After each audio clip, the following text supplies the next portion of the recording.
Yo, what is going on, guys? Welcome to another video, and today I've gotten something special for you guys. Now, recently a lot of people, actually I saw a lot of new people on Dying Light, and a lot of people have actually asked me for tips and tricks, and I know I've made videos about those in the past, but still people do ask me on PSN and in the comment section often.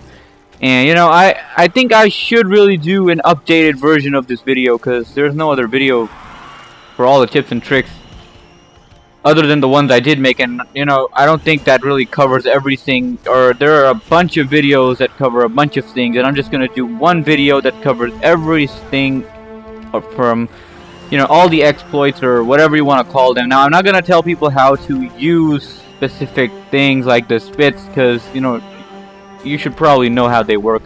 Like, I'm not gonna tell you how to use a UV spit. I'm just gonna tell you the little tips that better hunters or more powerful hunters use that, you know, I don't think a lot of people really know or figured out the whole process. So without further ado, let's get into this video. Now, number one, we're gonna talk about 8 things here, and number 1 on this list is the tendril sprint. Now, I did a video in the past. I'm gonna link that in the description if you want to go check that out, but I'm gonna explain what the tendril sprint is. The tendril sprint basically is raising your maximum speed. Like, your hunter runs twice as fast for about 3 to 4 seconds, and this speed is so fast that, you know, a lot of people call it glitching, a lot of people call it lagging, but this is actually part of the game now, and you can actually run fast enough to counter the maximum, you know, range of the UV light, so people can't turn around and they can't tell or predict where you're gonna come from if you master this technique. Now, I'm probably gonna show you a couple of clips, and it won't really be much of an explanation until you actually try this. Now, all you gotta do to do the tendril sprint is you gotta use the tendril when you're tendriling, and press the sprint button the moment you reach the ground. Like, when you're tendriling to the ground, it only works in open areas. When you're tendriling to the ground, you gotta press the sprint button, and your hunter will immediately start running faster. And you'll probably notice how fast it is once you do it. So what you gotta do is you gotta press the tendril button and then sprint as fast as you can around and in circles or whatever. But you're gonna run twice or 3 times as fast as the normal speed of the hunter is. So, number 2 on the list is air tackles. Now, I know this is kind of silly, but a lot of people don't know how to air tackle, which is kind of funny because it's not that hard. Now, the way to do an air tackle is basically, all you gotta do is, you know, send someone flying off of the ground. Like, if you're on a building, well, it works perfectly on buildings, like 95% success rate. So what you gotta do is you gotta ground pound somebody off of a cliff.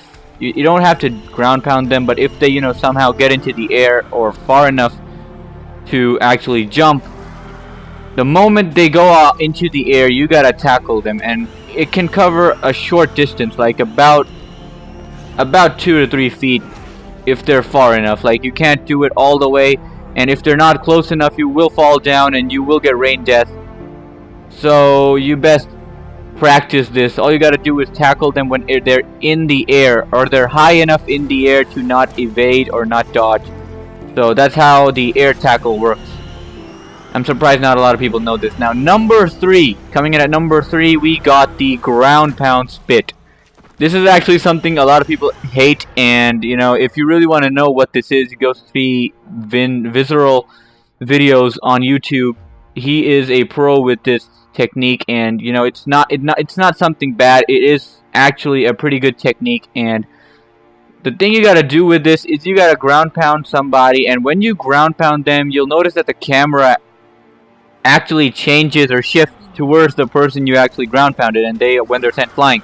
So the moment the camera shifts towards them, you gotta fire your spit in their face, and it will stick 98% of the times if you're accurate enough. If you practice hard enough, it will work. It's not that hard. All you gotta do is ground pound and then spit the moment the camera turns towards them, and that's all there is to it, guys. It's not that hard, and you just gotta do this. You can practice this in the tutorial area for the Night Hunter, because there are, you know, human players there, or computer players, to practice on. Now, number 4, coming in at number 4, we got the rain death evasion. Now, I actually did a video about this in the past. You can go check that out. Link is in the description now. But I will go through it again. There is a way to, if a lot of people don't really know, there is a way to evade the rain death. And it is not that hard, guys.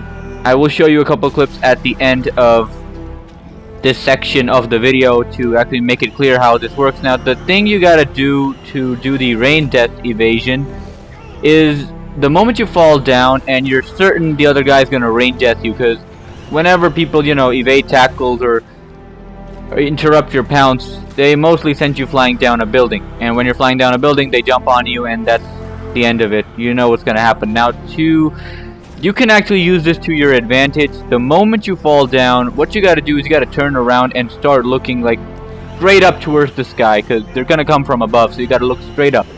You can't look sideways, you gotta look straight up into the sky, and you gotta start sprinting in circles. It's better to sprint in circles because you can actually see where the player is at, and the moment you catch him in your screen, the moment you see him on screen, you gotta tackle him. Now, this is possible. You can tackle somebody straight up in the air. You don't have to see straight or in the lower area of your screen. You can tackle wherever the hunter can look. All you gotta do is sprint and tackle. That's all there is to it. You can check out my tackle video.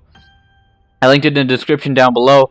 And here are a few clips to actually show you how this technique works.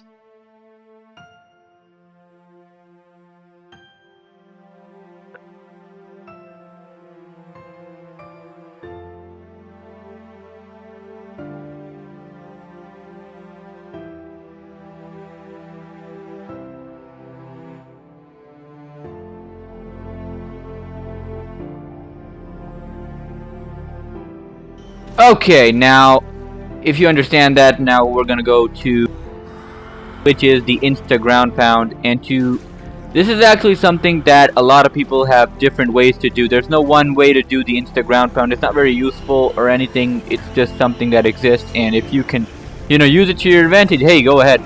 Now, before I explain this, I did link a bunch of ground pound videos in the description. You can go check them out. They are different kinds of ground pounds, and I'm sure one of them will be helpful to you. So go check them out right now after this video. Now, to do the insta ground pound, it's all about the animation. Basically what you're doing is you're cutting through the animation. Like, for example, if you have the UV block on you, you can, the moment the hunter raises his arms to block with the UV, or if you're out of UV, he makes those slight hand movements to show that you can't really UV block. Now, when those movements happen, those slight movements, that's when you gotta press the ground pound button. Now, what's gonna happen is that it's gonna skip the claw animation and straight up ground pound. And this is actually a really big advantage if you know how to use this, because it cuts out about 1 or 1.5 seconds of the animation, which is crucial at points. And you know, it gets really intense at sometimes that people do not figure out how this works. Okay, so coming in at number 5, we got the Tackle God video, or the Tackle God tip. Now, I did do a complete video about this. Link is in the description. You can go check it out. Now, what is the Tackle God? Now, this is only for PlayStation 4 users. I don't think PC players need this because it's pointless, because they have a lot of controls. I don't know how to do this on Xbox, but on PS4, this is something that not many people know. Now, what is the Tackle God? The Tackle God is basically remapping your controls to better suit the tackle.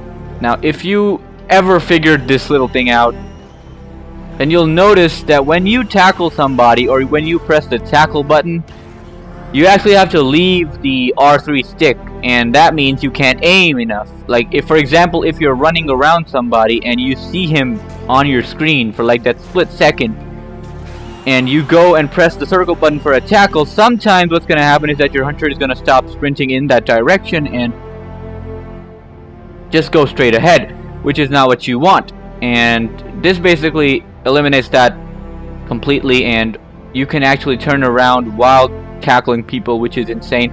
Now, how to do this on PS4 is that you got to go to your settings.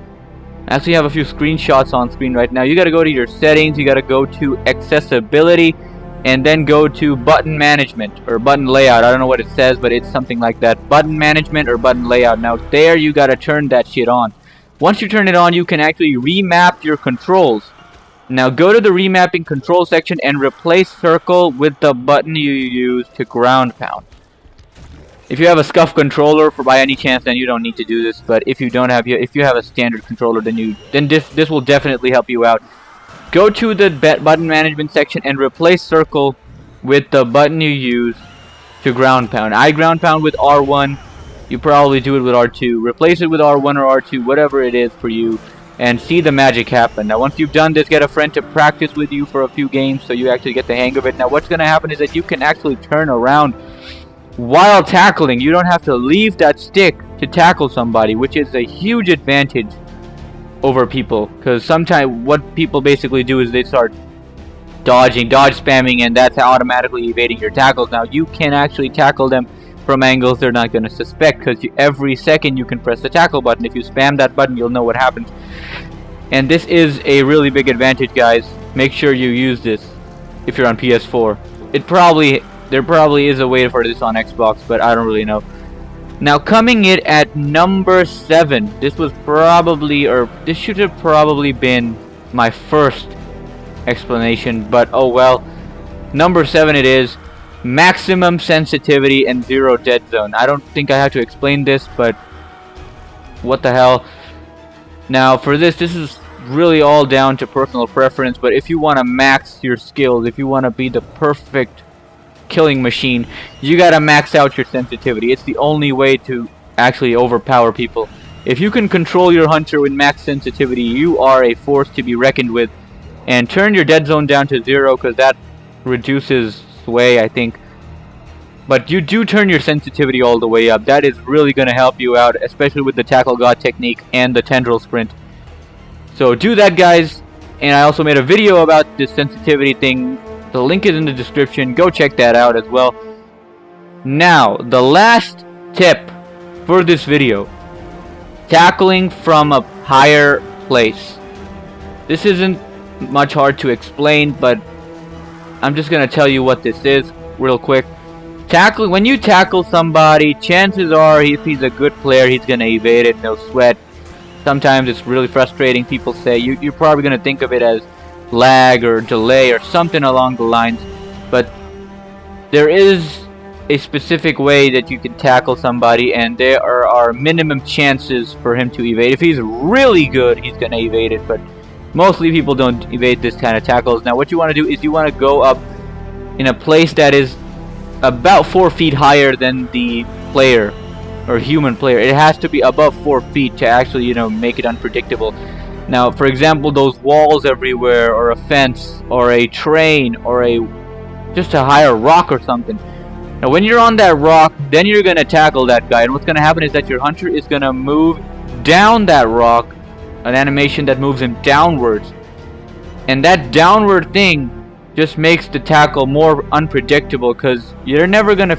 It's really hard to predict when you're going to tackle from a higher place than it is to predict from a, on even levels or whatever. So go to a place that is higher than the human survivor and then try to tackle him, and it will definitely work out better than a normal tackle. And that is always what happens. Now most of these techniques are not probably for everybody, because a lot of people probably know this, but I have seen a bunch of hunters who do not know squat, who are completely obliterated because they don't know shit about the game.